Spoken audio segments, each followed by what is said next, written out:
اور دہلیے قسم کے لوگ جو ہے وہ بھی وہاں ہوتے تھے۔ لیکن جس وقت امام زین العابدین علیہ الصلوۃ والسلام تشریف لاتے تھے تو فقہی حوالے سے، کلامی حوالے سے وہ بلند درجہ رکھتے تھے کہ سب پہ ان کی دھاک بیٹھ جاتی تھی اور ان کے مقابلے میں وہ خاموش ہو جاتے تھے۔ جب امام زین العابدین دلائل دیتے تھے تو اس وقت ان کے دلائل کے مقابلے میں کسی کے پاس وہ دلائل نہیں ہوتے تھے، اور فرماتے ہیں کہ واقعاً اگر میں کہوں کہ فقیہ اہل بیت امام زین العابدین علیہ الصلوۃ والسلام تھے، یہ ان کا درجہ تھا۔ اور پھر انہوں نے ان کی جو تربیت ہے امام محمد باقر علیہ الصلوۃ والسلام، جن کا نام ہے باقر العلوم، یعنی علوم کو شکافتہ کرنے والے، علوم کو پھیلانے والے، وہ بھی انہی کے شاگرد ہیں۔ اور میں سمجھتا ہوں کہ واقعہ کربلا کے بعد جو سلسلہ شروع ہوا، جو امام جعفر صادق علیہ السلام پہنچا اور فقہ جعفری، فقہ اہل بیت فقہ جعفری کے نام سے معروف ہوئی، اس کی بنیاد امام زین العابدین نے اپنے دور میں رکھی تھی۔ فقہا تربیت کیے تھے، اور اپنی وہ جو گرچہ مشکلات بہت زیادہ تھیں، وہ جو مختلف قیام توابین تھے، ہرا کا واقعہ ہوا تھا اور اس کے بعد امیر مختار کا قیام ہوا تھا، اس میں امام علیہ الصلوۃ والسلام اپنی ایک حکمت عملی اور پالیسی کے تحت مدینہ میں ہی رہے، لیکن وہ علمی کام بھی ساتھ ساتھ انہوں نے جاری رکھا، فقہی کام بھی انہوں نے جاری رکھا، تاکہ فقہ اہل بیت کا جو سلسلہ ہے اور جو اہل بیت علیہ الصلوۃ والسلام کے عقیدے اور نظریے کا جو ظاہر ہے، دو ایک ہے عقیدتی سلسلہ جس کو آگے چلانا تھا، فقہی سلسلہ جو آگے چلانا تھا یہ دینی، اور دوسری طرف جو کربلا کا پیغام تھا وہ آگے چلانا تھا۔ میں سمجھتا ہوں امام علیہ الصلوۃ والسلام نے وہ جو تربیت تھی مولا علی علیہ السلام کی اور امام حسن اور امام حسین علیہ الصلوۃ والسلام کی، اس کو خوبصورت انداز میں آگے بڑھاتے ہوئے، جہاں میں نے عرض کیا کہ ان کے خطبات کا اگر مطالعہ کیا جائے دشمن کو لاجواب کر دیتے ہیں وہ خطبات، جن کے پاس کوئی جواب نہیں ہے۔ اور پھر امام نے جو وہاں بیٹھ کر، ظاہر ہے وہ ایک دور تھا بڑا جبر کا دور تھا، ظلم کا دور تھا بڑا، واقعہ ہرا سے آپ اندازہ لگا لیں کیا صورتحال تھی، لیکن امام علیہ الصلوۃ والسلام کا ایک معیار تھا کہ انہوں نے اپنے علم کو اپنے انداز میں، اگر صرف آپ جو مفاتیح الجنان میں ان کی 15 مناجات ہیں، 15 مناجات جو راز و نیاز ہے اپنے رب پاک کے ساتھ، اپنے اللہ کے ساتھ، میں سمجھتا ہوں میں نے مولا علی علیہ الصلوۃ والسلام کی مناجات بھی ہیں، وہ ایک منظوم مناجات ہے ان کی، اسی انہی 15 مناجات کے بعد موجود ہے، لیکن امام زین العابدین علیہ السلام کی وہ جو مناجات ہیں ان کو اگر دیکھا جائے، ایک معارف الہی کا ایک بہت بڑا ذخیرہ اور سرمایہ ہے امت کے پاس، کاش امت ان سے استفادہ کرے، لیکن میں دیکھ رہا ہوں کہ وہ استفادہ نہیں ہو رہا، بلکہ میں یہ سمجھتا ہوں کہ ان پہ غور و فکر ہی نہیں ہوتی، ان کی گہرائی میں کوئی جاتا ہی نہیں ہے کہ جا کر وہ معارف اہل بیت جو ہیں وہ حاصل کریں اور آگے معاشرے میں جوانوں تک پہنچائیں، جو لوگ مشتاق ہیں علم و معرفت کے، علم و حکمت کے، ان تک پہنچائیں۔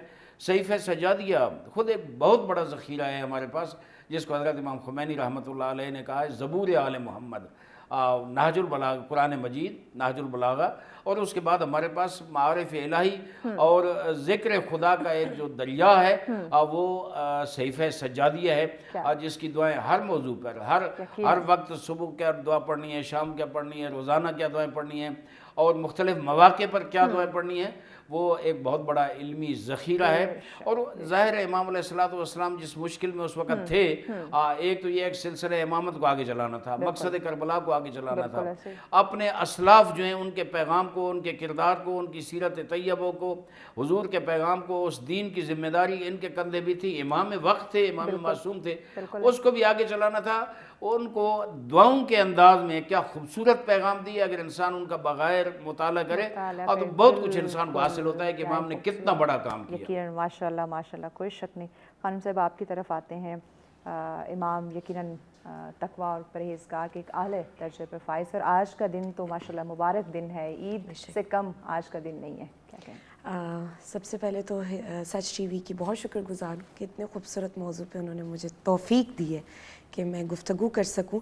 آپ کا سوال بڑا خوبصورت ہے کہ وہ ہستیاں کہ جو تقوی اور پرہیزگاری میں سب سے اعلیٰ مراتب پر ہیں، ان کے بارے میں گفتگو کرنا شاید ہمارے ظرف اس قابل نہیں کہ ہم بات کر سکیں، لیکن اگر آل محمد کی وجود کی برکتوں کو انسان اگر سمیٹنا چاہتا ہے تو یہ ایام بڑے خوبصورت ہیں، یہ ان کی طرف سے ایک بلیسنگز ہے ہمارے لیے کہ ان کی ولادتوں کا آنا، ان کی شہادتوں کا آنا.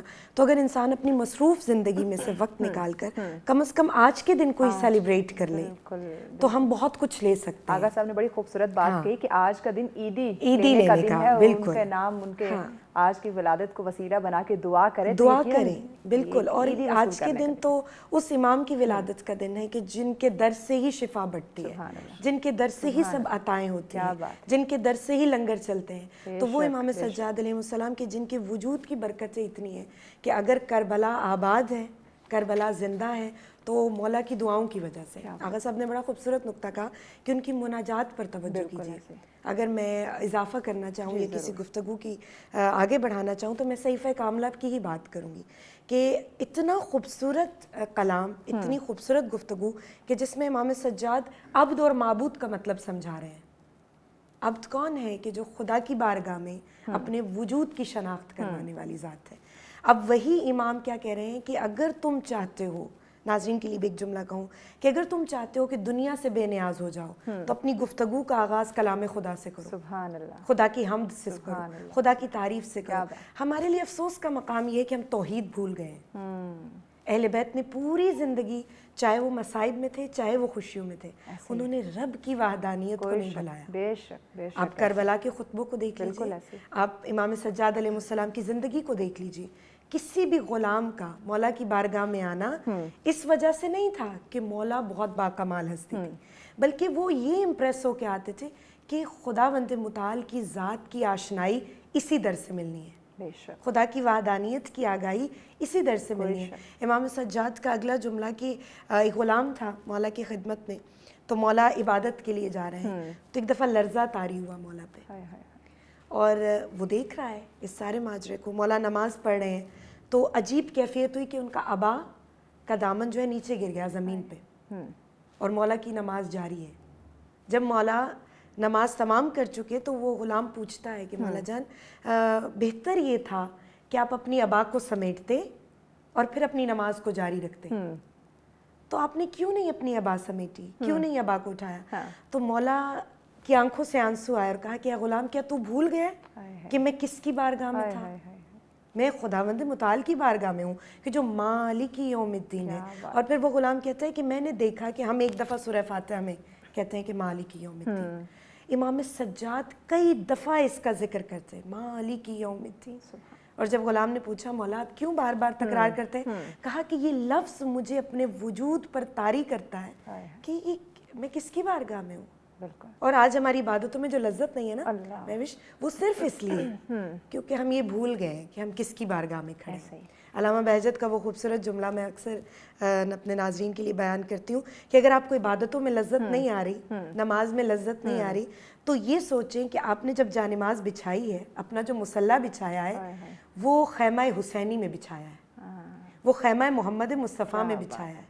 جب آپ یہ سمجھیں گے کہ وہ ہستیاں مجھے دیکھ رہی ہیں، میں ان کے خیمے میں موجود ہوں، تو شاید آپ ان کو اپنے اوپر حاضر و ناظر جانیں گے. تو عبادت کا رنگ امام سجاد نے سکھایا. وہ ایک خوبصورت جملہ ہے نا کہ دنیا میں مصلی کبھی آباد نہ ہوتے اگر کائنات میں سید السجاد نہ ہوتے. تو یہ بہت بڑی حقیقت ہے. یقیناً آغا صاحب انہی کی بات آپ کی طرف لے کر آؤں گی. آپ کو سجاد علیہ السلام کے نام سے آپ کیوں مشہور ہوئے، یہ ناظرین کو بتائیے. سجاد ہے مبالغے کا صیغہ، فعال کے اس وزن پہ ہے، اور اس کا معنی ہے زیادہ سجدے کرنے والا.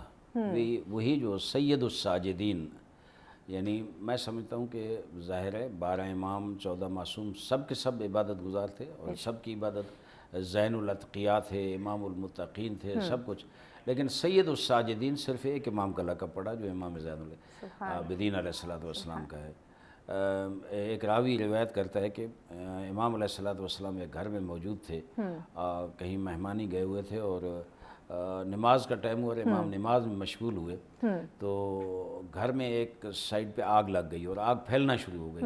لوگوں نے شور کیا اور امام کو پکارا کہ امام یہ آگ لگ گئی، لیکن امام ٹس سے مس نہیں ہوا، بالکل جیسے ان کے چہرے پہ کوئی تاثر نہیں تھا. آگے وہ جناب وہ ان کو پتہ بھی چلا ہو گیا. لیکن جس وقت آخری سجدہ کیا تو آخری سجدہ اتنا لمبا کیا آگے جب تک آگ بجھ نہیں گئی امام سجدے میں ہی پڑے ہیں. یعنی آخری سجدہ ویسے بھی نماز میں ہوتا ہے کہ بعض مخصوص دعائیں ہوتی ہیں جو مانگی جاتی ہیں. تو امام علیہ الصلوۃ والسلام اس سجدے میں اللہ سے آہوزاری کر رہے تھے کہ میرا مولا اس مشکل کو آسان فرما.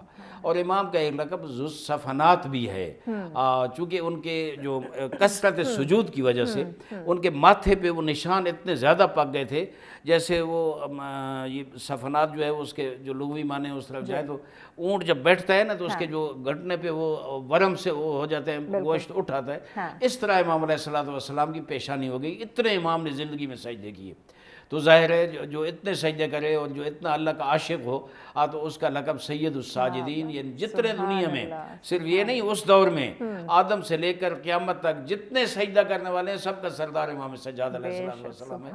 اور کیا واقعہ میں ویسے یہ میں عرض کروں کہ ظاہر ہے ہر امام کے جو فضائل ہیں وہ مخصوص ہیں، لیکن یہ فضائل وہ جو حدیث ہے کہ کلنا محمد، ہم سب کے فضائل یہی ہیں، سب کا عقیدہ یہی ہے، سب کا نظریہ یہی ہے، سب کا عشق بخدا اور عبادت کے ساتھ جو محبت ہے اور جو لگاؤ ہے وہ اس طرح. امام علی علیہ الصلوۃ والسلام مولا کا کسی جنگ میں جو تیر لگ گیا معروف واقعہ ہے، اور صحابہ کرام وہ تیر نکالتے تھے تو ہڈی میں لگا ہوا تھا پاؤں کی، تو مولا کو درد ہوتا تھا. حضور کے پاس آئے کہ تیر خطرناک جگہ پر لگا ہوا ہے. ظاہر ہے سب کو توقع جنگوں میں مولا علی سے ہوتی تھی اور یہ تیر جو ہے یہ خطرناک ہو سکتا تھا.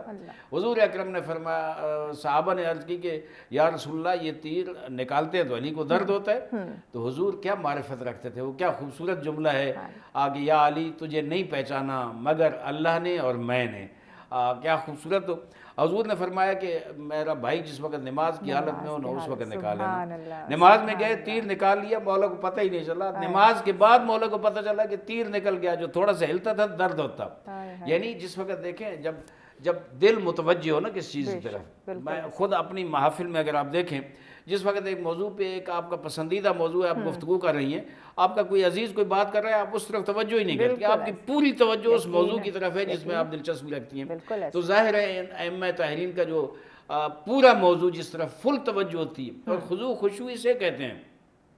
ہماری نمازیں معذرت صاحب میں اپنے جوانوں کو، اپنے عزیزوں کو، بہنوں بھائیوں کو جو دیکھ رہے ہیں ان کو کہوں گا ہماری نماز ہوتی ہے خضوع خشوع کے ساتھ. جس وقت جیسے فرما رہی ہیں کہ جناب مالک یوم الدین پہ پہنچیں، ایاک نعبد و ایاک نستعین پہ پہنچیں اور اس کا مفہوم اور وہ تصور ذہن میں لائیں، تو انسان کی زندگی میں بھی انقلاب آتا ہے، انسان کی زندگی میں بھی تبدیلی آتی ہے. جس وقت میں نماز اس توجہ سے اس خضوع خشوع کے ساتھ پڑھوں گا کہ جو میں بیان، دیکھیں یہ تو بڑی منافقت ہوتی ہے معذرت ساتھ. میں آپ کے ساتھ بات کر رہا ہوں نا، فرض کریں، اور بات آپ کے ساتھ کر رہا ہوں لیکن میرے دل میں کچھ اور بات ہے، ایسے میں طوطے کی طرح بول رہا ہوں تو آپ کو بھی محسوس ہو جائے گا کہ آپ میرے ساتھ بات کر رہے ہیں لیکن توجہ کسی اور طرف ہے. اور وہ جو خالق ہے، وہ جو قلوب کے حالات جانتا ہے، وہ جو مقلب القلوب ہے، وہ نہیں جانتا کہ میں اللہ کے ساتھ بات کر رہا ہوں، کہہ رہا ہوں ایاک نعبد و ایاک نستعین اہدنا الصراط المستقیم. بات میرے ساتھ کر رہا ہے، توجہ کسی اور طرف ہے.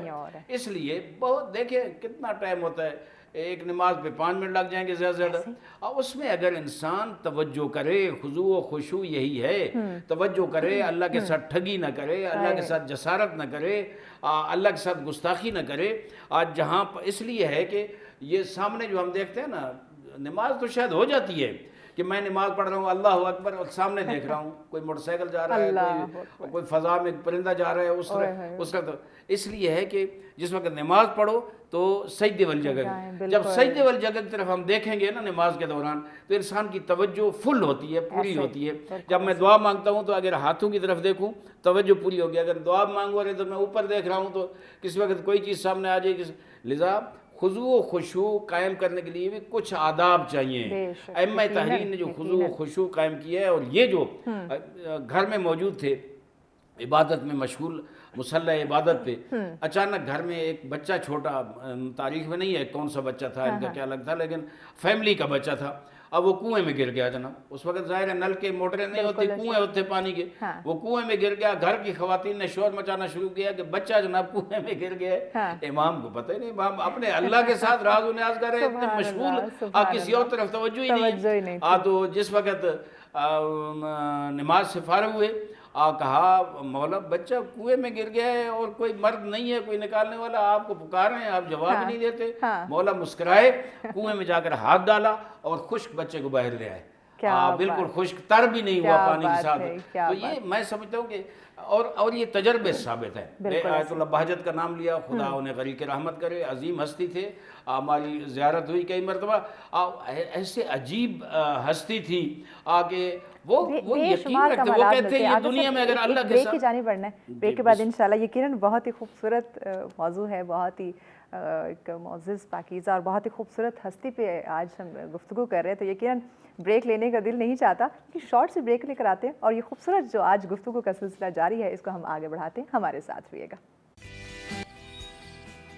ویلکم بیک ناظرین، آپ دیکھ رہے ہیں سچ سویرا. آج کی ہماری خصوصی جو نشریات ہے، خصوصی ٹرانسمیشن ہمارا یقیناً ایک بہت ہی معزز ہستی کا آج ہم ذکر کر رہے ہیں، امام زین العابدین علیہ السلام کی. آج ولادت کا دن ہے، یقیناً خوشی کا دن ہے اور آج کا دن میں کہوں گی کسی عید سے کم نہیں ہے. تو یقیناً جس طرح ہمارے معزز مہمان بھی فرما رہے ہیں کہ آج کا دن تو عیدی وصول کریں، ان معزز ہستیوں کا ذکر کریں، ان کو وسیلہ بنا کے اپنے رب سے جو مانگنا چاہیں یقیناً مانگ سکتے ہیں. اور اس وقت جو حالات دیکھ رہے ہیں تو یقیناً ہمیں آج کے دن سے ہمیں فائدہ اٹھانا چاہیے کہ اللہ پاک نے اتنا بڑا موقع جو ہے وہ ہمیں فراہم کیا ہے. تو یقیناً دعا کیجیے ان معزز ہستیوں کو وسیلہ بنا کے تاکہ اللہ پاک ہم سب کی دعاؤں کو قبول فرمائے. خانم آپ کی طرف آتی ہوں. بہت ہی خوبصورت انداز میں آغا صاحب نے فرمایا کہ آپ کو سجاد کا لقب کیوں دیا گیا، کیوں آپ اس نام سے مشہور ہوئے. بتائیے گا کہ آپ کس طرح سے غربا اور مساکین کی مدد کیا کرتے تھے؟ آغا صاحب کی بات سے اپنی گفتگو کو اگر آگے لے کے چلوں تو آغا صاحب نے بڑا خوبصورت بتایا کہ جو بہت زیادہ سجدے کرتا ہو اس کو سجاد کہتے ہیں. لیکن ایک بڑی خوبصورت علماء بات کہتے ہیں کہ سجاد اس کو کہتے ہیں کہ ہمارے اعضائے سجدہ 7 ہیں.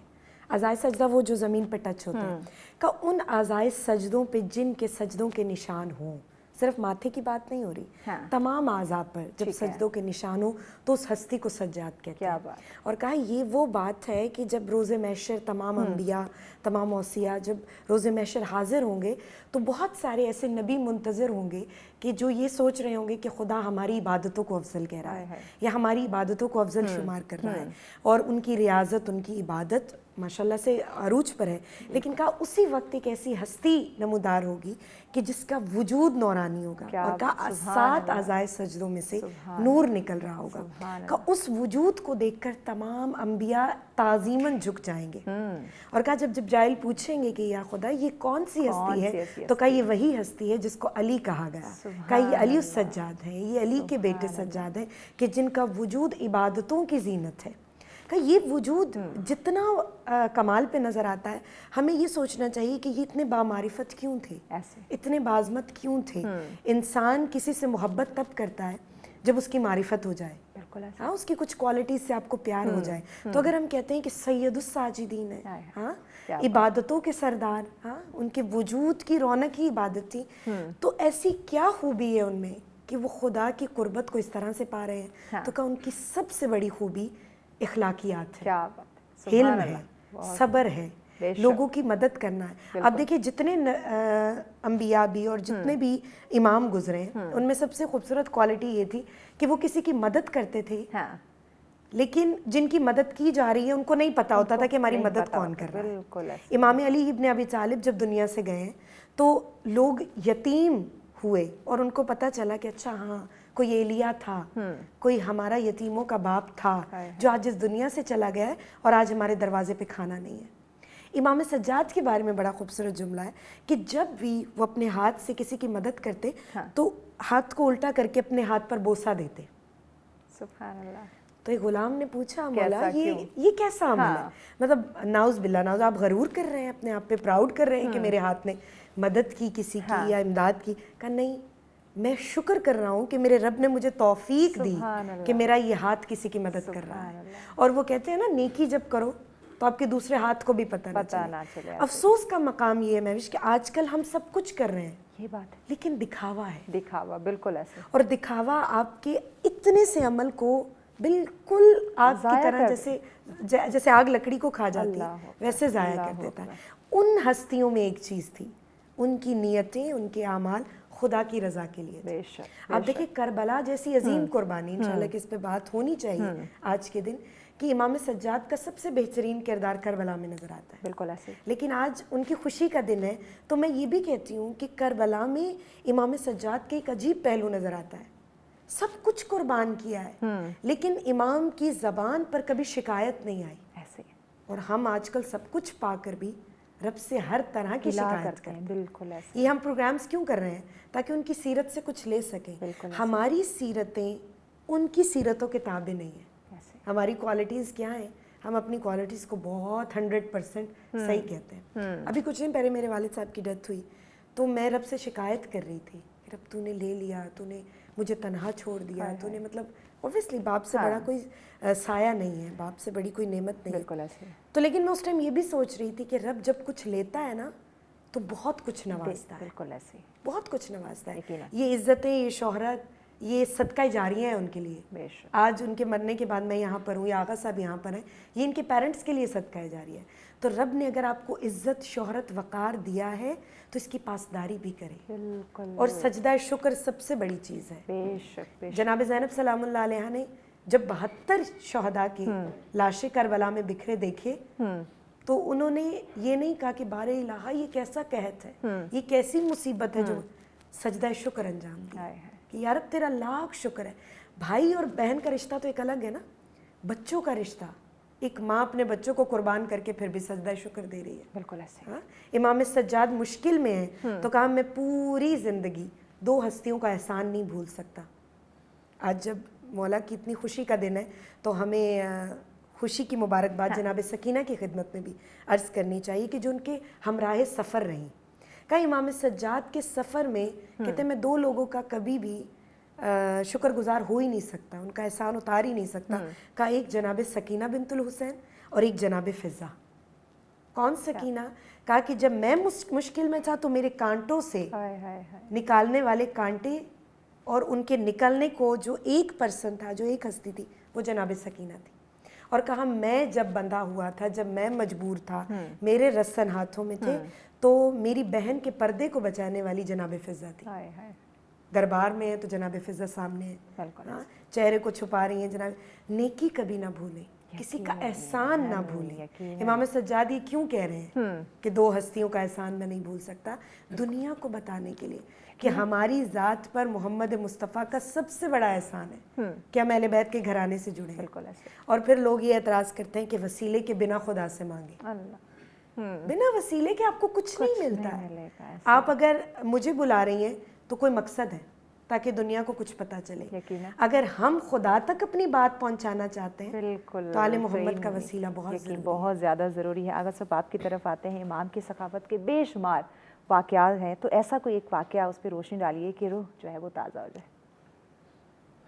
امام علیہ الصلوۃ والسلام کے بارے میں جیسے ان نے فرمایا، ان کے جد امجد حضرت علی علیہ الصلوۃ والسلام جس طرح رات کی تاریکی میں، حاکم میں وقت ہونے کے باوجود رات کی تاریکی میں جب لوگ سو جاتے تھے تو اپنے کندھے پہ روٹیاں اٹھا کر غریبوں، مسکینوں، یتیموں تک پہنچاتے تھے۔ امام سجاد علیہ الصلوۃ والسلام کی بھی یہی روش تھی۔ ان مشکل حالات میں، اس اختناق میں، اس جبر میں، ہر طرف جو پہرے تھے، لیکن امام علیہ الصلوۃ والسلام سب سے زیادہ توجہ غریبوں کی طرف کرتے تھے۔ اور شہر میں جہاں امام کو پتہ ہوتا تھا کوئی فقیر ہے، کوئی یتیم ہے، امام اس کے گھر راشن پہنچاتے تھے اور رات کی تاریکی میں پہنچاتے تھے۔ اور یہ وہ اکثر فرماتے رہتے تھے کہ وہ جیسے یہ کہہ رہی ہے نا کہ دیتے وقت ہاتھ کو چومتے تھے، ہمیشہ وہ کہتے تھے کہ یتیموں، غریبوں کو جو دینا ہے وہ مجھے شرم آتی ہے کہ میں اس طرح دوں کہ میرا ہاتھ اوپر ہو جناب وہ نیچے ہو۔ اس طرح کرتے تھے، اس طرح کر کے دیتے تھے تاکہ وہ خود اٹھا لے، اور میرا ہاتھ اوپر نہ ہو تاکہ وہ شرمندہ نہ ہو۔ یعنی اگلے کی عزت نفس کا خیال کرنا امام سجاد نے ہمیں سکھایا ہے۔ ایک اور جو میں تاریخ میں پڑھ رہا تھا کہ جب غریبوں کی غربت زیادہ دیکھی کہ بہت زیادہ معاشرے میں غریب ہو گئے، امام کے پاس وہ وسائل اس وقت نہیں تھے کہ امام سب کی پوری کر سکتے۔ امام نے ایک دفعہ اپنے گھر کا سب سامان وہ راہ خدا میں خیرات کر دیا، سامان دیا ان کو، یا سامان بیچ کر پیسے ان کو جو ضرورت تھی راشن وہ دیا، لیکن ایک دفعہ کیا۔ پھر کچھ عرصہ گزرا پھر دیکھا کہ معاشرے میں غربت بہت زیادہ ہو گئی ہے، کہاں ہے وہ امیر، کہاں وہ سرمایہ دار، کہاں ہے وہ انویسٹر آج وہ اپنے بینک بیلنس بھر رہے ہیں اور غریب گلیوں میں روڑ رہے ہیں، اسی کے محلے میں، اسی امیر کے شہر میں، اسی امیر کے گاؤں میں، اسی زمیندار کے محلے میں جناب لوگ غربت سے 2 ٹائم کا کھانا نہیں ہے ان کے پاس، ان کے بچے بلک رہے ہیں بھوک سے اور پیاس سے، اور وہ جو ہے اپنے خزانے بھر رہے ہیں اور اپنا پیٹ بھر رہے ہیں۔ میں کہتا ہوں امام زین العابدین کا اگر کوئی نام لیتا ہے، اگر کوئی ان کی پیروی کرتا ہے تو حق یہ ہے کہ امام علیہ السلام کی سیرت، یار امام نے تو سارا مال گھر کا 2 دفعہ زندگی میں دے دیا، 2 دفعہ پورا مال تقسیم کر دیا اللہ پہ توکل کر کے۔ ہم چلو پورا نہ کریں، 10واں حصہ ہی کر دیں۔ آج جو کروڑوں کے ساتھ کھیل رہے ہیں، لاکھوں کے ساتھ کھیل رہے ہیں، وہ اگر 10واں حصہ بھی امام کے نام پہ آج کے دن میں دے دیں، اور جو اس کے محلے میں اس شہر میں جو غریب ہوتے ہیں وہ چند لاکھ روپے نکال کر 10-10 ہزار ہر ایک میں تقسیم کریں، اور کہیں کہ ہم امام زین العابدین علیہ السلام کے نام پہ کر رہے ہیں، پتہ نہیں مولا انہیں کتنا عطا کرے گا، اللہ کتنا خوش ہوگا۔ اور پھر امام کا یہ بڑا عقیدہ ہے، امام غریبوں کو بھی، مستحقین کو، یتیموں کو سکھاتے تھے کہ میں دینے والا نہیں ہوں، وہ ذات دینے والی ہے۔ وہ یعنی عقیدہ توحید، اللہ پہ توکل، اللہ کا سہارا اور اللہ کو رزاق مطلق سمجھنے والے، وہ غریبوں کو بتاتے تھے کہ یہ میں نہیں دے رہا، یہ اللہ کا مال ہے، میرا کوئی احسان تم پہ نہیں ہے۔ ایک دفعہ گئے وہاں مکہ مکرمہ میں حج کے لیے جاتے تھے، ہمیشہ پیادہ حج کیے امام نے مدینہ سے مکہ، تو مکہ میں بحر موجود ہیں، بیٹھے ہیں ایک جگہ، ایک غریب ہے جو لوگوں سے مانگ رہا ہے، کمال ہے، کیا جملہ ہے امام علیہ السلام کا، لوگوں سے مانگ رہا ہے جناب۔ امام کے پاس بھی آیا مانگنے کے لیے، امام نے کہا مجھے بتا تو کس دروازے پہ کھڑا ہے، یہ جن سے تو مانگ رہا ہے یہ اس در کے محتاج ہیں، تو اس جو اصلی در ہے اسے چھوڑ کر تو منگتوں کے پاس آ رہا ہے، یہ سارے منگتے ہیں خود، جا اس دروازے سے، خانہ کعبہ میں آگے، بیت اللہ شریف میں آگے، یعنی اس کو بتا رہے ہیں کہ اپنا عقیدہ مضبوط کرو۔ اور میں نے یہ پہلے عرض کیا کہ علماء بزرگان اور ائمہ تحرین کی جو تعلیمات ہیں ان میں موجود ہے، جو شخص اللہ کی عبادت کرے گا اور اس جو کہے گا، جو دعا مانگے گا، جو نماز پڑھے گا، جو عبادت کرے گا، اس کے مفہوم کی طرف توجہ کرے گا، اللہ اسے اتنا عطا کرے گا کہ دنیا کا محتاج ہی نہیں رہے گا۔ سبحان اللہ، سبحان اللہ، کوئی شک نہیں ناظرین، یقیناً کیا خوبصورت آج کی محفل سجی ہے، کیا خوبصورت ماشاءاللہ ہستی کا ذکر جاری ہے، اس ذکر کو ہم آگے بڑھائیں گے لیکن ایک بریک کے بعد ہمارے ساتھ رہیے گا۔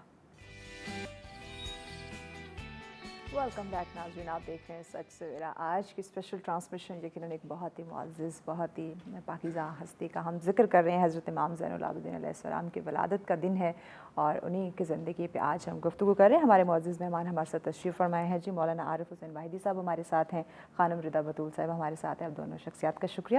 آغا صاحب، ہم ڈسکشن کر رہے تھے امام کی ثقافت کے کچھ واقعات جو ہیں آپ ہمارے ساتھ شیئر کر رہے تھے، بیان کیجیے۔ جی، میں عرض کر رہا تھا کہ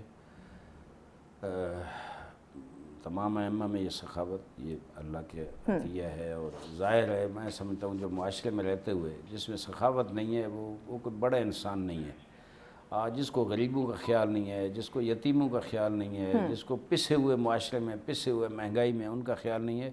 اپنے پیسے تو ہر کوئی جمع کرتا ہے، کافر بھی جمع کرتے ہیں، مسلمان بھی، بافضیلت انسان ہے وہ جو اپنے علاقے کے غریبوں کا، مسکینوں کا، مستحقین کا، مستمندان کا، مستضعفین کا خیال رکھتا ہے۔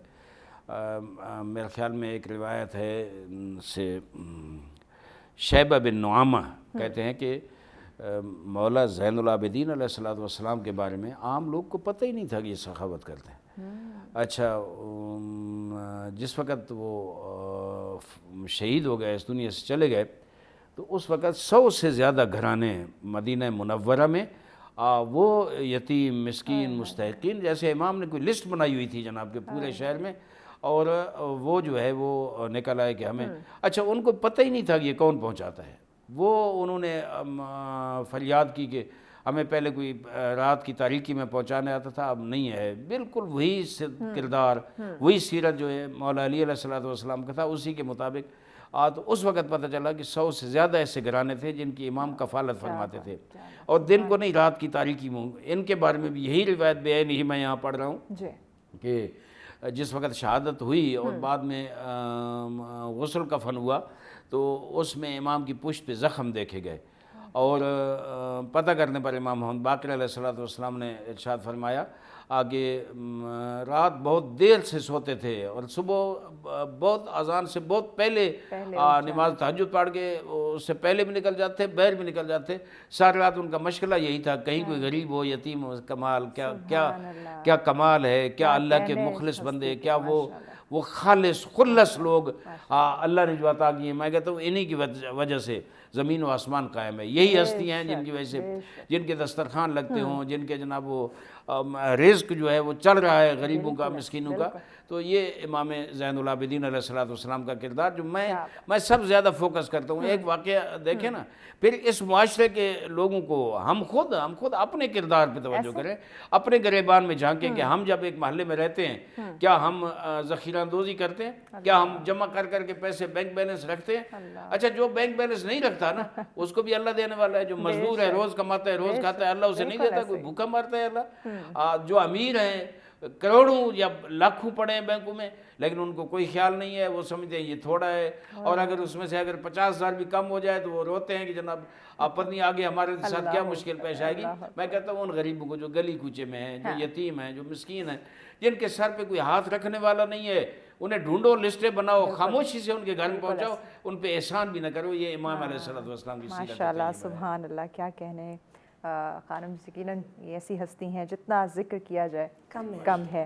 واقعہ حرہ اس پہ کس طرح سے وہ پیش آیا، تفصیل سے بیان کیجیے. واقعہ حرہ کی اگر بات کی جائے تو واقعہ کربلا کے بعد ایک ایسا واقعہ کہ جس کو بیان کرنا اور جس کو دیکھا جائے اگر تو وہ کیوں پیش آیا، کبھی انسان اس پہ توجہ کرے کہ اس کے پیش آنے کی وجہ کیا ہے. کہ واقعہ کربلا جو گزر گیا اور جس میں اتنی مشکلات، اتنی مصیبتیں بیویوں کو سہنی پڑی، اہل بیت کو سہنی پڑی، اس کے بعد ایک واقعہ حرہ کا پیش آنا اور پھر اتنی خون ریزی ہونی اور اتنا سب کچھ، اور اس میں ایک امام کی اطاعت کا نظر نہ آنا، یہ بہت بڑی حقیقت ہے.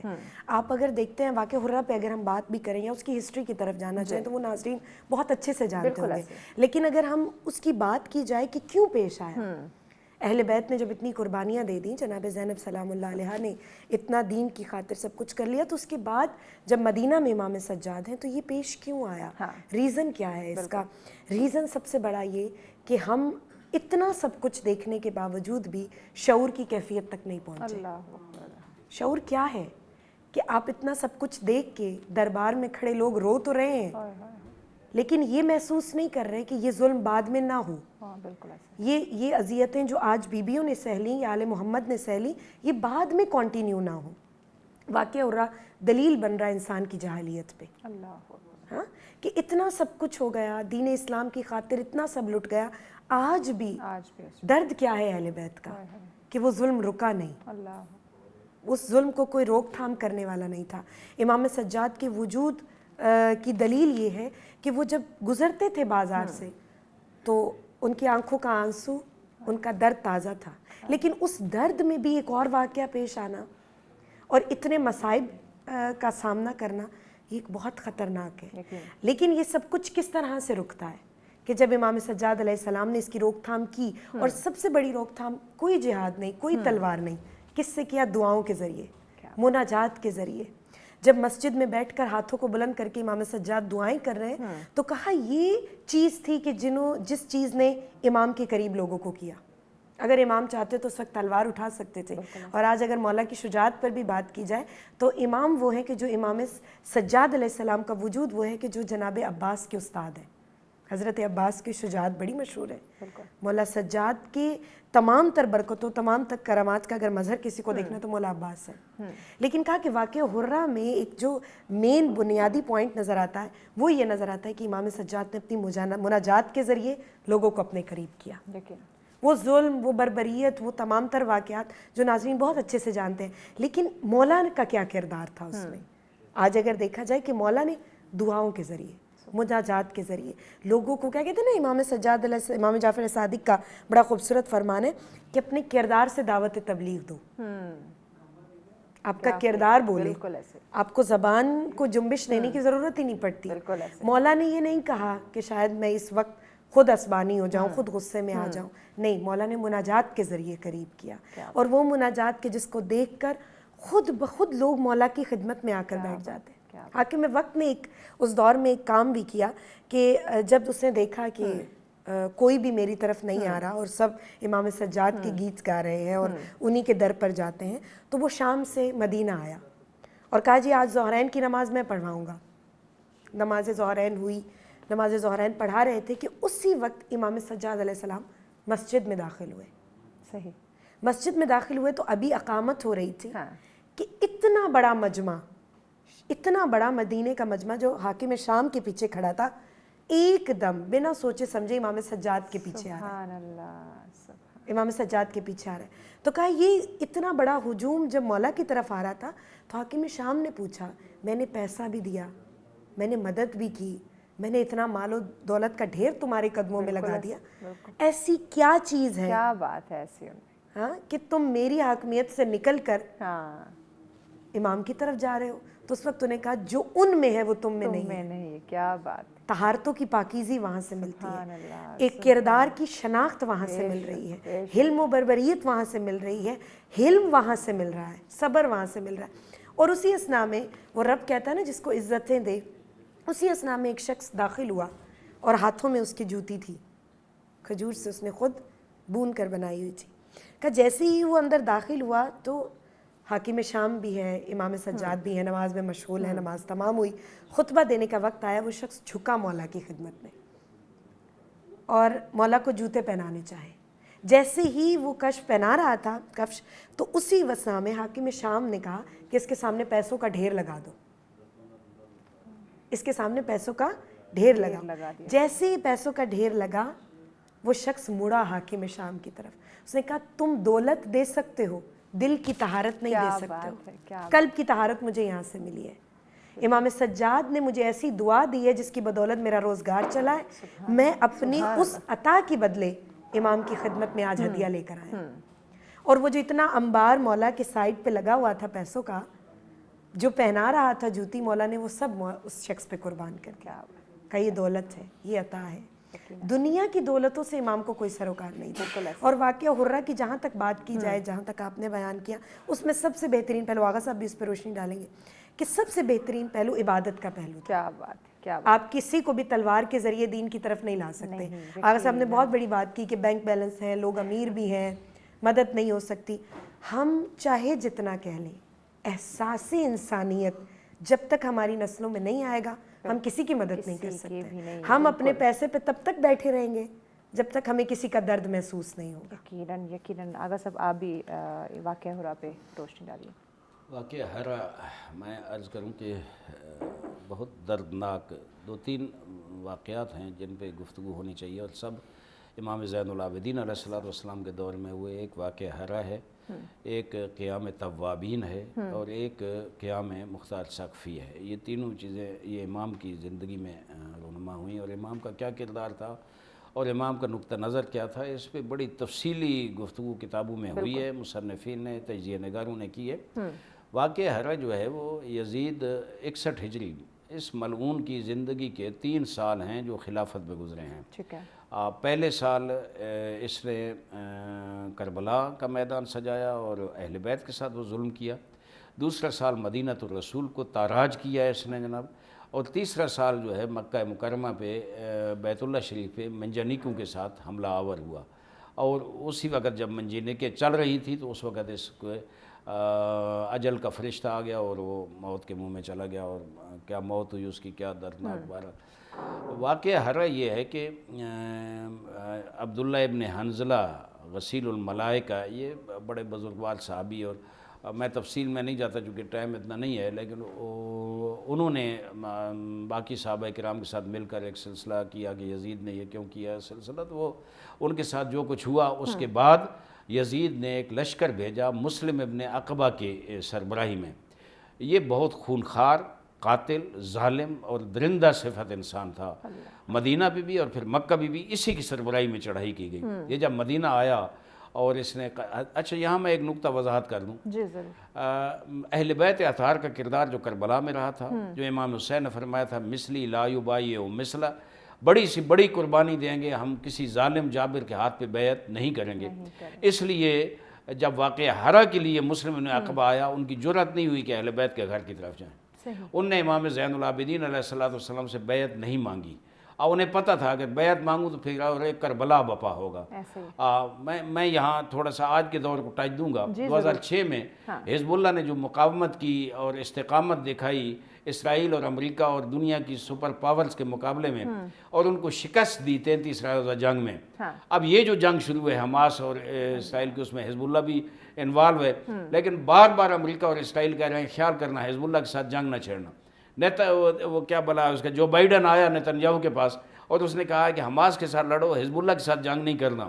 تجربہ ہے کہ حزب اللہ نہ جھکنے والا ہے، نہ بکنے والا ہے، نہ پیچھے ہٹنے والا ہے، تم رسوا ہو جاؤ گے، ایک محاذ پہ حماس ایک محاذ پہ حزب اللہ۔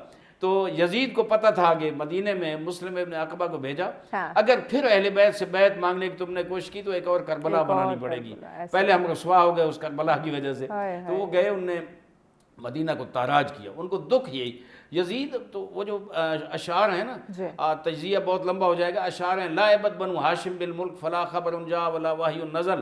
بنو ہاشم اس دنیا کے ساتھ ایک کھیل کھیلا ہے ان نے، نہ کوئی وحی آئی ہے، نہ کوئی رسول آیا ہے، کچھ بھی نہیں آیا، کوئی چیز نہیں آئی، یعنی وہ تو رسالت کا منکر تھا، بیت اللہ کا منکر تھا، مدینہ الرسول کا منکر تھا، رسالت کا منکر تھا، ہر برائی اس میں پائی جاتی تھی۔ افسوس ہے کہ آج بھی اسے بڑا پارسا ثابت کرنے کی بعض اس کے وکیل کوشش کر رہے ہیں۔ اب میں سمجھتا ہوں اپنے اندر کو پاک کرو، یزیدیت اندر سے نکالو، یہ نجاست نکالو۔ اس نے کیا کیا؟ اہل بیت پہ ظلم وار کیا، سب سے پہلے اہل بیت پہ۔ کیوں؟ کربلا میں اس لیے کہ وہ جانتے تھے کہ رسالت کے محافظ اہل بیت ہیں۔ دوسرا بار رسالت پہ کیا، مدینہ الرسول کو تاراج کیا۔ کیوں؟ وہ جانتے تھے کہ رسالت محافظ ہے اللہ کی توحید کی۔ اور آخری بار توحید بھی کیا، بیت اللہ شریف بھی کیا۔ تو یہ مسلم نے عقبہ کو بھیجا اور وہاں اتنا اس نے قتل عام کیا، کہتے ہیں کہ گلیوں میں صحابہ کرام کا اتنا قتل عام ہوا کہ گلیوں سے خون لوگوں کا جناب روضہ رسول تک پہنچا۔ اور اس نے اعلان کیا مصرف ابن عقبہ، تاریخ میں مشہور ہو گیا، مسلم نام تھا لیکن اس نے اتنا قتل عام کیا کہ مصرف مشہور ہو گیا، یعنی قتل و درندگی میں اسراف کرنے والا، اتنا زیادہ اس نے قتل عام کیا۔ اب وہی صحابہ کرام کا قاتل۔ یار یزید کے اس کردار کو ہی دیکھ لو کم از کم، چلو اہل بیت کے ساتھ آپ کی نہیں بنتی، آپ اس کردار کو دیکھو تھوڑا کہ اس نے مدینے میں کیا کیا، صحابہ کرام کا قتل عام کیا۔ مدینہ الرسول میں جو روضہ رسول ہے اور جو وہ احاطہ تھا، اس مسلم نے حکم دیا کہ تمام گھوڑے وہاں باندھے جائیں، اور جو عیاشی کرنی ہے 3 دن، مدینہ الرسول کو اپنے لشکر پہ 3 دن کے لیے حلال کر دیا۔ اگر سب ایک بریک لینی ہے، شارٹ بریک کے بعد اس واقعے کو ہم مکمل کرتے ہیں۔ ناظرین ہمارے ساتھ رہے گا، ملتے ہیں ایک شارٹ بریک کے بعد۔ ویلکم بیک ناظرین، آپ دیکھ رہے ہیں سچ سویرا۔ آج ہمارے بہت ہی اسپیشل ٹرانسمیشن، بہت ہی معزز ہستی کا ہم ذکر کر رہے ہیں، امام زین العابدین علیہ السلام کی آج ولادت کا دن ہے، تو انہی کی زندگی پہ آج گفتگو کا سلسلہ جاری ہے۔ آغا صاحب، واقعہ ہرا جو ہے وہ آپ بیان کر رہے تھے۔ جی، واقعہ ہرا پہ میں یہ کہہ رہا تھا کہ وہ مصرف آیا، وہ مسلم جسے کہتے ہیں، مصرف ہے خبیث، اس نے مدینہ کو 3 دن کے لیے اپنے لشکر پہ، اپنے افراد پہ حلال کر دیا۔ روضہ رسول میں گھوڑے باندھے گئے۔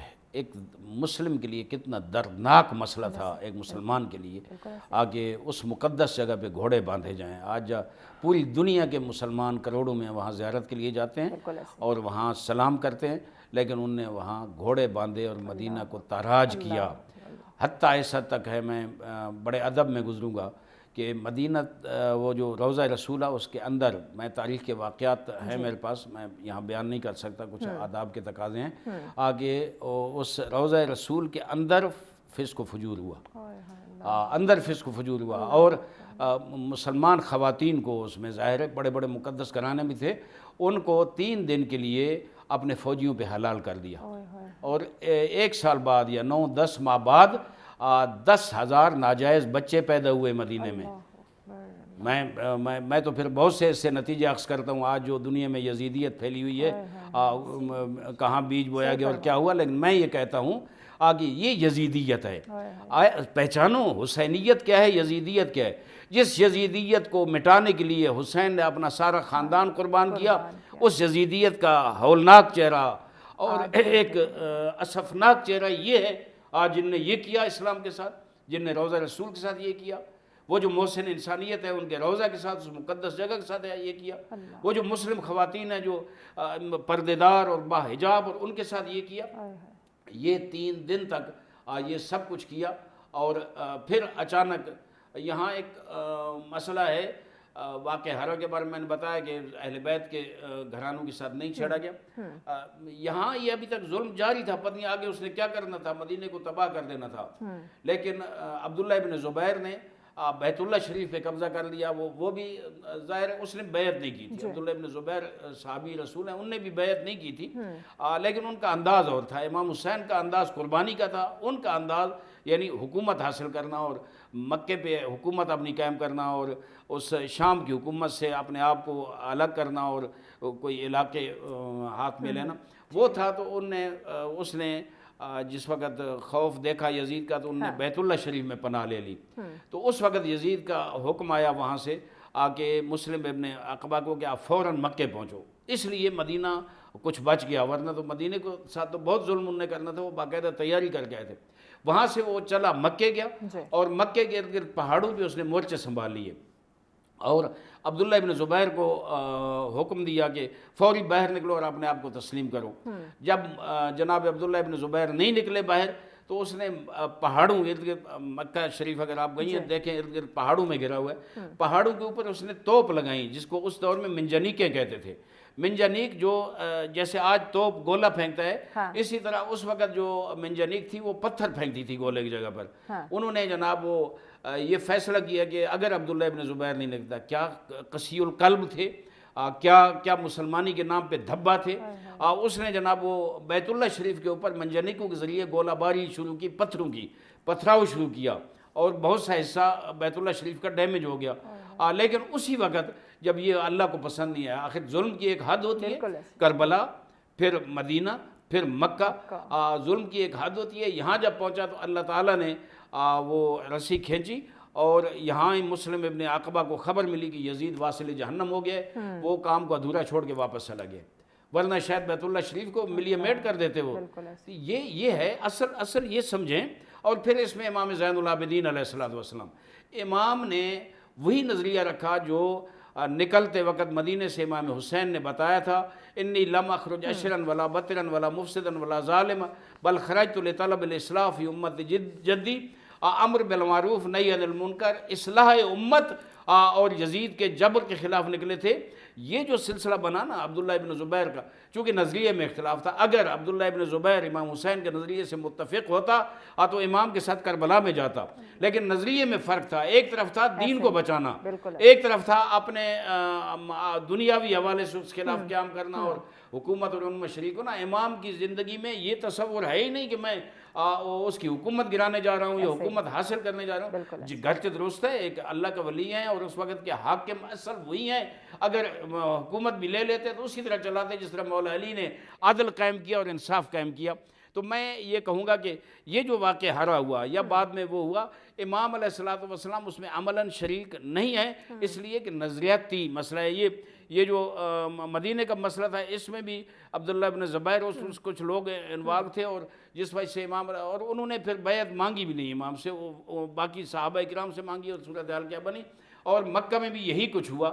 تو میں سمجھتا ہوں کہ یہاں 3 سال یزیدیت کا دور جو ایک ناسور ہے مسلمانوں کے لیے، امت مسلمہ کے لیے، جو ایک دھبا ہے اور کالا داغ ہے امت مسلمہ کی پیشانی پہ.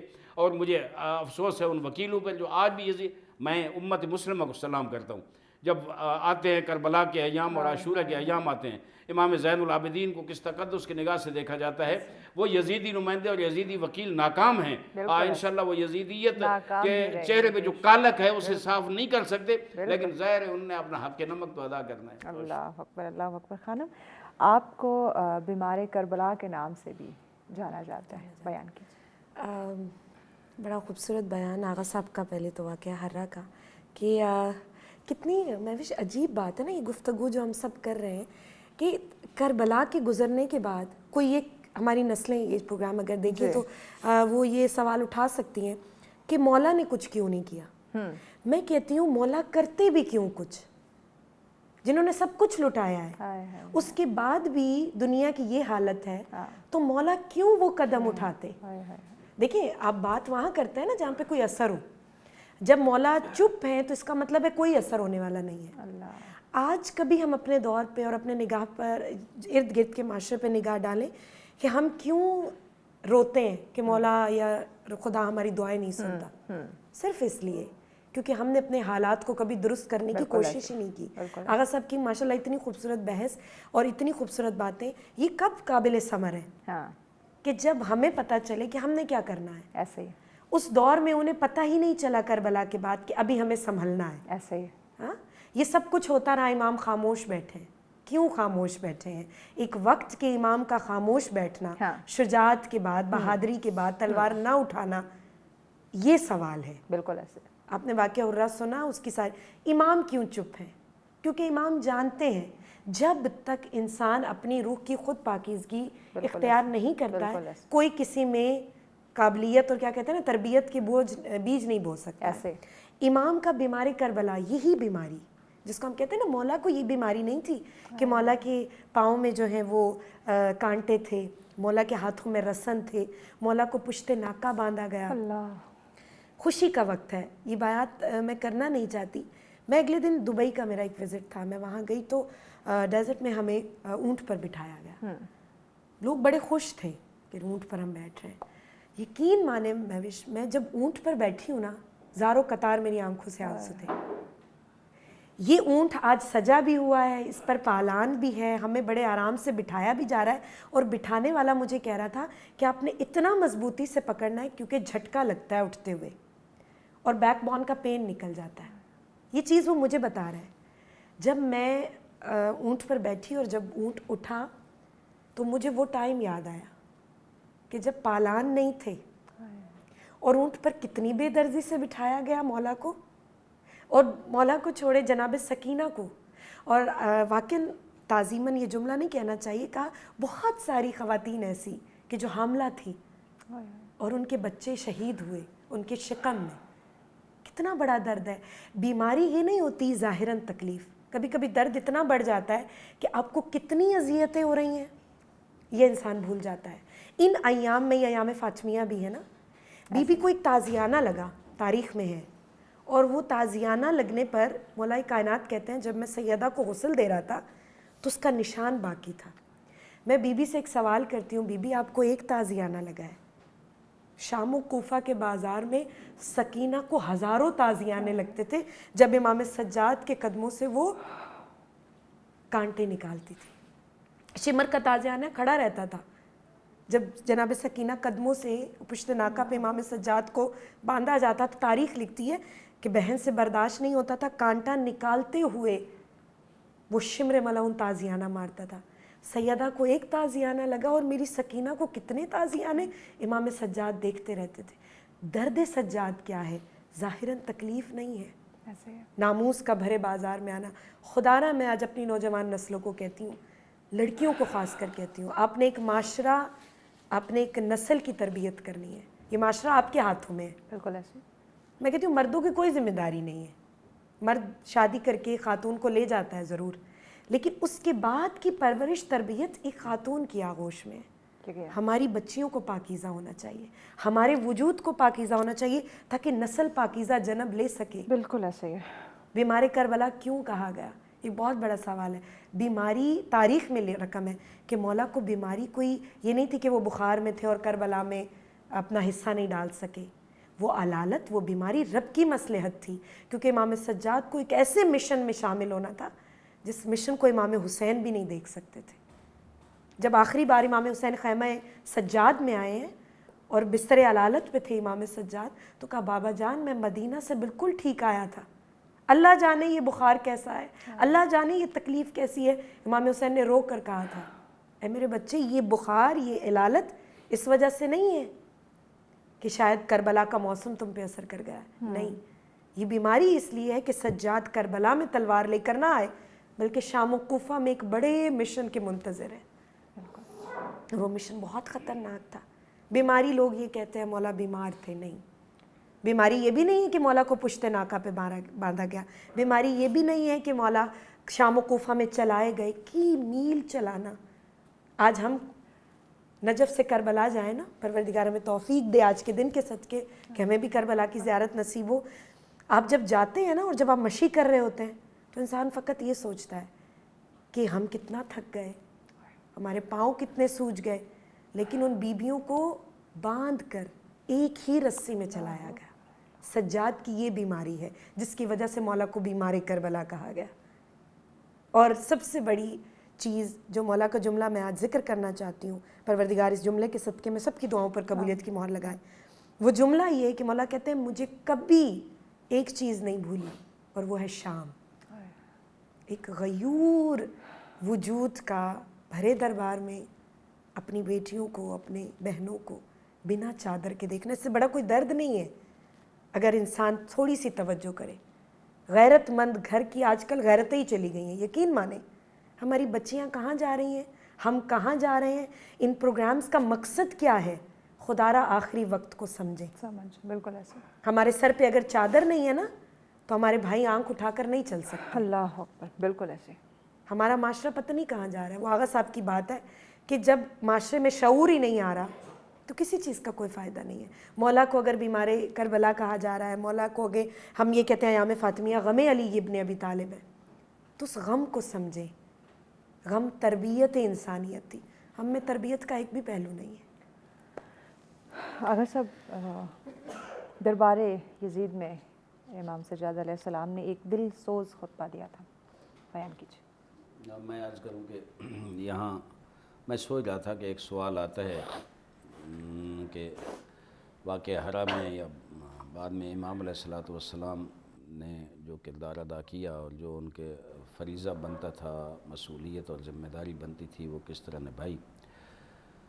بعض لوگ جو کج ذہن لوگ ہیں، کج فکر لوگ ہیں، وہ میں نے پڑھا ہے تاریخ میں کہ جی امام واقعہ کربلا کے بعد امام اتنے گھبرائے ہوئے تھے کہ امام آگے آئے ہی نہیں. میں کہتا ہوں کہ امام علیہ السلام ایک شجاع انسان تھے. بزدل آدمی کو امامت مل ہی نہیں سکتی. بزدل دیکھیں امام کی شجاعت یہاں سے پتہ چلتی ہے کہ جس وقت، اور غیرت امام کیا تھی وہ بھی عاشورہ کے واقعات دیکھ لیں اور عاشورہ کے بعد امام کو دیکھ لیں. کہ شب عاشور جس وقت امام اندر تھے، بیمار تھے، تو اچانک آواز دی چچا عباس کو اور بلایا اندر اور کہا کہ چچا بہر جو میرے بابا کے اصحاب ہیں نا، وہ اصحاب کون تھے؟ نعوذ باللہ کوئی شرابی نہیں تھے، کوئی بد کردار نہیں تھے، وہ تہجد گزار تھے، قرآن کے قاری تھے، متقی اور پرہیزگار انسان، علی مولا کے ماننے والے اور مولا حسین کے پیروکار تھے. کہا ان کی آوازیں میری پھپھیوں کانوں پہ آ رہی ہیں، تو مجھے تکلیف ہو رہی ہے، میری غیرت برداشت نہیں کرتی. تو امام حضرت غازی عباس رو دیے، وہاں رو دیے کہ آج یہاں کا امتحان ہے، کل پتنی عصر عاشور کے بعد پتنی آپ کیا کریں گے. لیکن وہ پہنچے. میں یہاں یہ کہتا رہتا ہوں کہ اگر امام زید دیکھیں، جناب زینب سلام اللہ علیہ کا بھی اپنا کردار ہے، لیکن اس وقت امام وقت جن سے رہنمائی لے رہی تھی جناب زینب، پھوپھی تھیں، بڑی تھیں، لیکن امام وقت امام زین العابدین علیہ السلام تھے، اللہ کے نمائندے، رسول کے جانشین اور خلیفہ امام زین العابدین علیہ السلام تھے. ان سے رہنمائی، اور یہ قافلہ ان کی رہنمائی میں، ان کی سرداری میں، ان کی قیادت میں چل رہا تھا. جگہ جگہ پہ کیا رہنمائی کی، کیا کیا خطبے دیے، میں وہ بیان نہیں کر سکتا. جس وقت دربار یزید میں کتنا خوف و ہراس تھا. وہ امام جو اپنے بابا کو شہید ہوتے، اپنے جوان بھائی کو شہید ہوتے، اپنے چھوٹے بھائی کو شہید ہوتے، اپنا سب کچھ قربان کر کے وہاں تک پہنچے تھے. اگر ڈر ہوتا نا تو لب نہ کھولتے. اگر ڈر ہوتا تو ان ہتھکڑیوں اور ان توق جو زنجیروں میں جو بندھے ہوئے تھے آپ وہاں ہی جواب دے جاتے، لیکن نہیں، رستے میں ان زنجیروں کے باوجود خطبے دیتے رہے.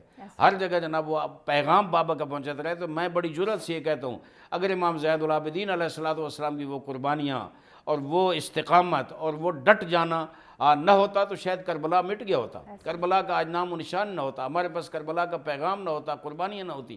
یہ امام سجاد کی شجاعت ہے. ڈنکے کی چوٹ پہ وہ یہ سمجھتے تھے کہ میرا جو حق ہے، میں نے کربلا کو آگے لے کر، فکر کربلا کو لے کے آگے چلنا ہے. جب دربار یزید میں گیا، اس نے جو توہین کی جناب زینب سلام اللہ علیہ اور جناب امام سجاد نے جو وہ، تو ایک مرحلہ ایسا جشن ہو رہا تھا، قیدی سامنے کھڑے تھے. تو ایک مرحلہ ایسا آیا کہ وہ غرور میں اور تکبر میں یزید نے کہا کہ اب میں سید سجاد کو دعوت دیتا ہوں کہ آؤ ممبر کے اوپر جناب اور خطاب کرو. تو امام نے وہاں ہی کوشش کی خطاب کی. اس نے کہا نہیں، ممبر کے اوپر آؤ. مولا نے دیکھیں ایک طاغوت جو ایک بہت بڑی جنگ ظاہراً دنیاوی حوالے سے جیت چکا ہے، اس کا ایک روب ہے، اس کے عمراء، اس کے کمانڈر، اس کے وزراء، اس کے جو سفیر ہیں وہ آئے ہوئے ہیں اور وہ اس کی دھاک بیٹھی ہوئی ہے. وہاں امام سجاد کہتا ہے میں اس کو ممبر نہیں کہتا، یہ لکڑیاں چاند اکٹھی ہیں، لکڑیوں کا ڈھیر ہے جناب، میں اس کو ممبر نہیں کہتا. لیکن اس نے کہا کہ آپ یہاں آ جائیں، اسی کے اوپر جو سمجھتے ہیں آ جائیں. امام چلے گئے اور امام نے اللہ کی حمد و ثنا کی اور حضور اکرم کی جو مد تھی وہ کی. اور اس کے بعد امام شروع ہوئے جس وقت خطبہ دینے کہ میں کون ہوں اور یہ کون ہے. کیا خوبصورت ہے. انا ابن مکہ و منا، میں مکہ اور منا کا بیٹا ہوں، میں مروہ کا بیٹا ہوں، صفا کا بیٹا ہوں، میں حجاز کا فرزند ہوں، میں فلاں ہوں. اور پھر آخر میں رسول اکرم کا کہا کہ میں ان کا فرزند ہوں، علی کا فرزند ہوں. وہ جو فضائل بھی بیان کیے وہ کمال کے فضائل ہیں، اب اس میں پوری کئی مجلسیں بن سکتی ہیں. اور پھر کہا کہ میں اس کا فرزند ہوں جو کربلا میں پیاسا شہید ہو گیا، میں اس کا فرزند ہوں جو کربلا میں غربت میں مارا گیا. یہ بتایا. یہ دیکھیں وہاں اس اختناق میں، اس جبر میں، اس ظلم میں امام نے جس جرأت سے یہ کیا، یزید گھبرا گیا. جس وقت یہ جملے کہے نا تو دیکھا کھلبلی مچ گئی، یزید گھبرا گیا.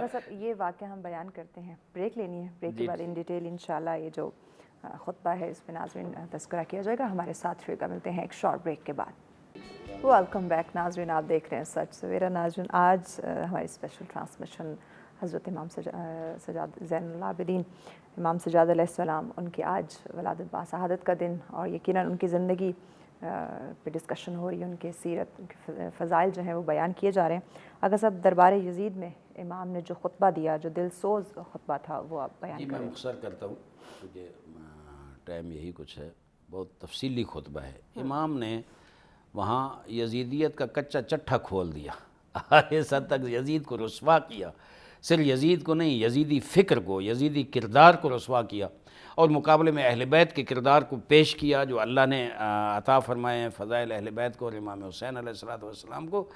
وہ جب بیان کر رہے تھے تو لوگوں میں ایک کھلبلی اور بے چینی پیدا ہوئی. یہ مجھے تھوڑی سی جھلک اسی چیز کی نظر آتی ہے کوفہ میں، جس وقت جناب مسلم بن عقیل وہاں تھے اور ابن زیاد آ گیا تھا، اور بعد میں ایک پروگرام کیا اور مسلم کو موقع دیا کہ خطاب کریں. اس نے سمجھا تھا کہ میرے اس ظلم و جبر کی وجہ سے اب مسلم جو ہے وہ میری تعریف کرے گا. جناب مسلم بن عقیل نے وہاں امام حسین کے فضائل بیان شروع کیے تو وہ گھبرا گیا. اور کس طرح کی یہاں ہی ریئیکشن اسی طرح کا تھا لیکن انداز مختلف تھا. یزید نے وہاں ہی مؤذن کو بلایا اور کہا کہ جلدی اذان شروع کرو، چونکہ یہ تو ہاشمی جوان ہے، اس کی تو جو خطابت اور فصاحت و بلاغت ہے اس کے مقابلہ کوئی نہیں کر سکتا، یہ تو مجھے رسوا کر رہا ہے. تو اس نے آ کر شروع کی اذان. تو امام زین العابدین اذان کے احترام میں خاموش ہو گئے. اس نے اللہ اکبر کہا تو مولا نے جل جلالہ کہا. اس نے اشہد ان لا الہ الا اللہ کہا، مولا نے وحدہ لا شریک کہا.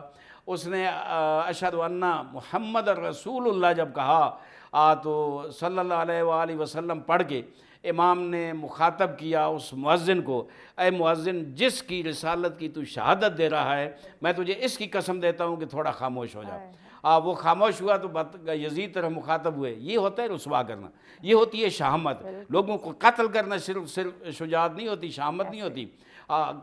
کلمت و حق کلمہ جو ہے وہ دربار یزید میں اور دربار ظالم و جابر میں کہنا یہ سب سے بڑی شجاعت ہے، جرأت ہے. یزید کو مخاطب کر کہا کہ یزید اسی ہستی جس کی رسالت گواہی دی جا رہی ہے، اس کی قسم میں تجھ سے پوچھ رہا ہوں، اس پورے مجمع کو بتاؤ اپنے دربار میں، یہ جس کی رسالت گواہی دی جا رہی ہے یہ میرے نانا ہے یا تیرے نانا ہے؟ کمال. یہاں ہی رسوا کر دیا یزیدیت کو.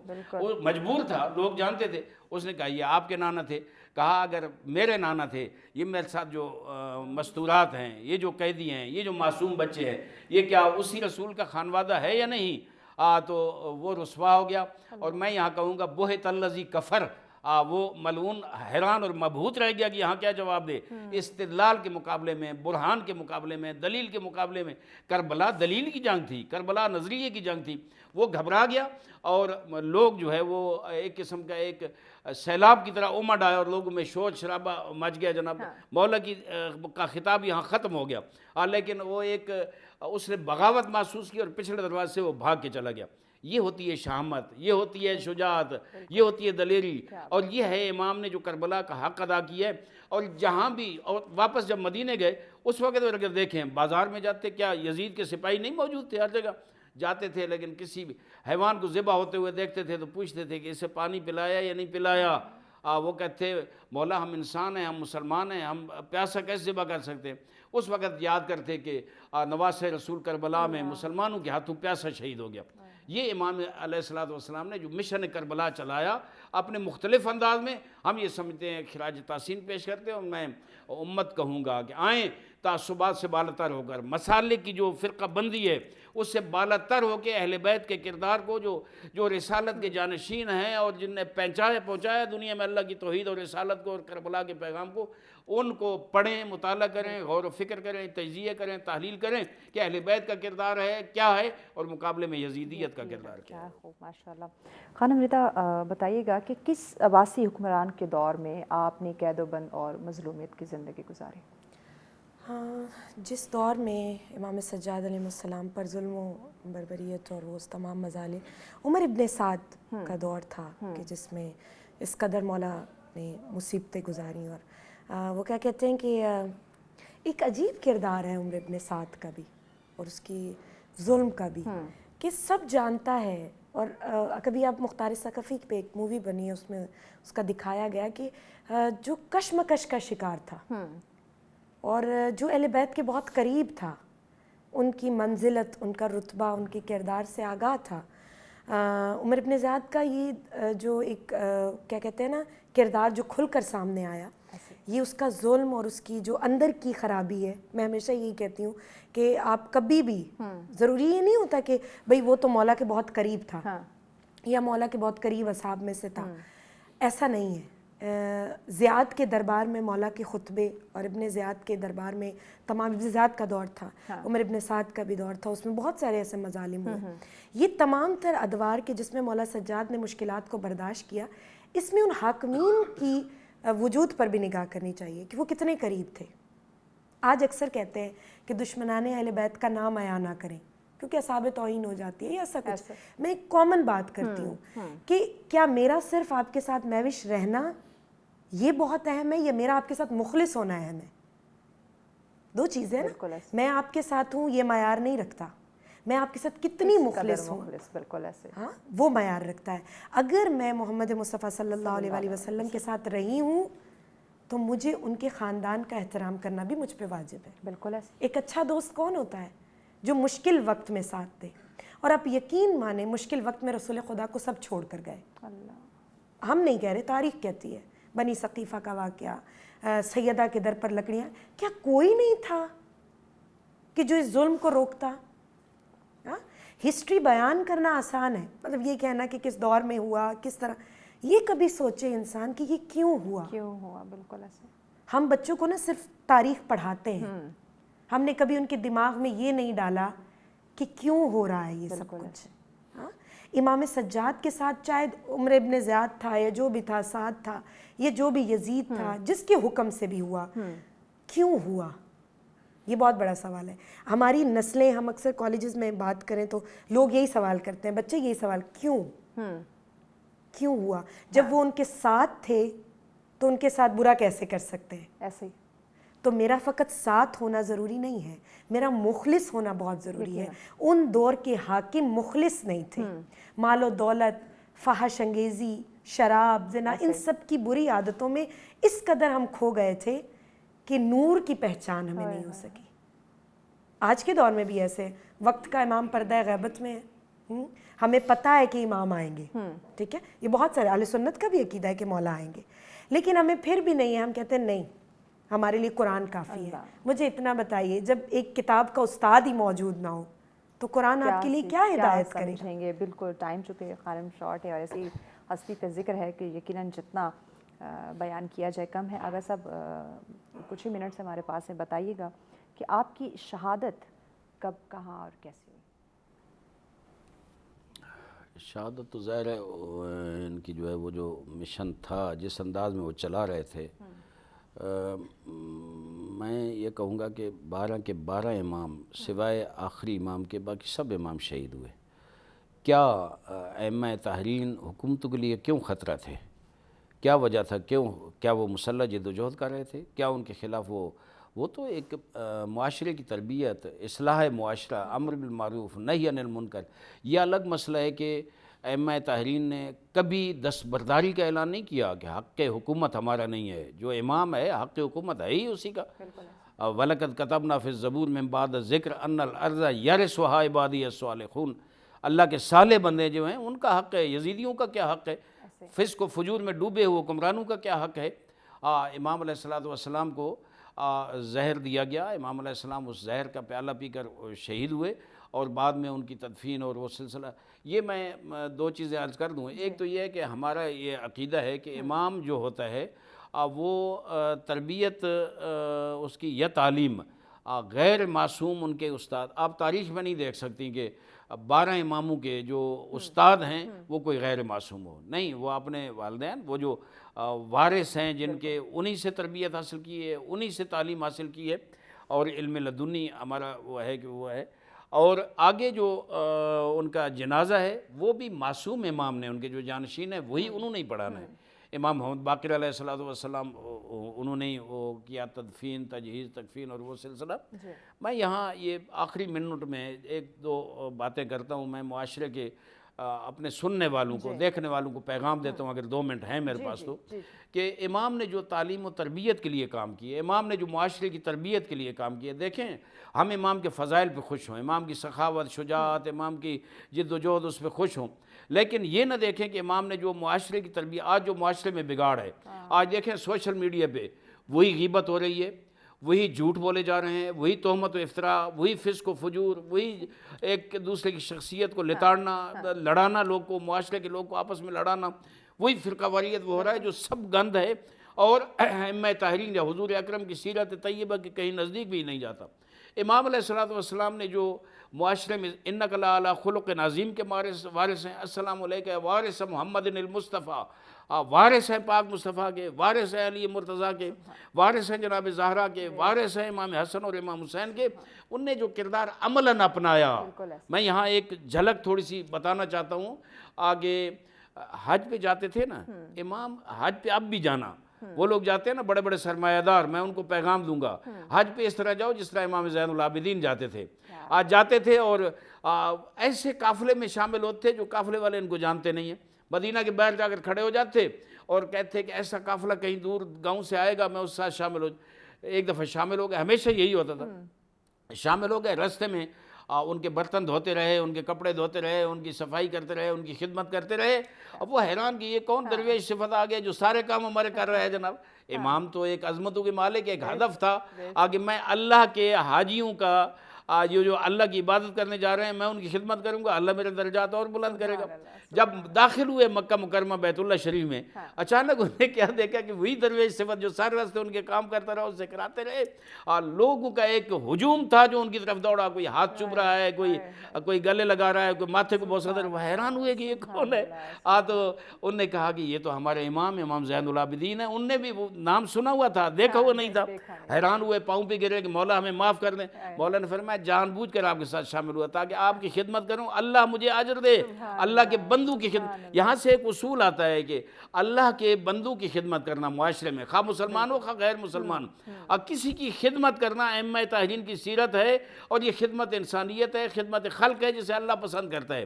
ایک اور میں عرض کروں، اپنی زبان پہ کنٹرول۔ میں آج دیکھتا ہوں کہ ملازم رکھے ہوئے ہیں جناب، گالیاں دے رہے ہیں جناب کہ الو کا پٹھا فلان جناب،